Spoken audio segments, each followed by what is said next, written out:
Waheshimiwa wabunge, ukiangalia klipu zile za maandamano, unaona kabisa kuna vijana ambao waliingia kwa kufata mkumbo. Wanaimba kwa kufata ushabiki. Hawakuwa wanajua wanalolifanya. Kwa hiyo kama mlezi, kama mama, ndio maana naelekeza vyombo vya ulinzi na usalama, hasa ofisi ya DPP, kuchuja viwango vya makosa. Na kwa wale waliofata mkumbo, basi waseme nao kisha wawaachie waende kwa wazazi wao.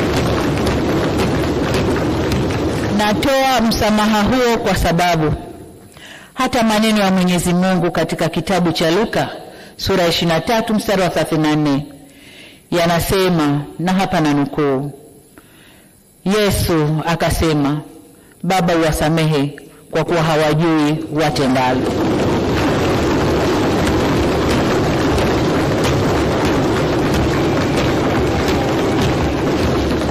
Ndugu zangu wa Tanzania, tujifunze kutokana na mapito yetu. Hapana shaka kwamba Tanzania ni nchi inayofuata misingi ya kidemokrasia.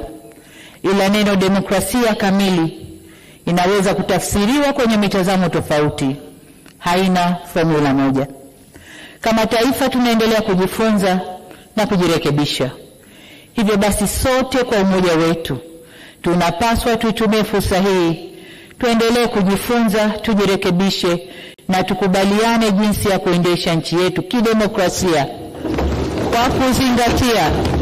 kwa kuzingatia tamaduni, mila na desturi zetu na sio za kuletewa.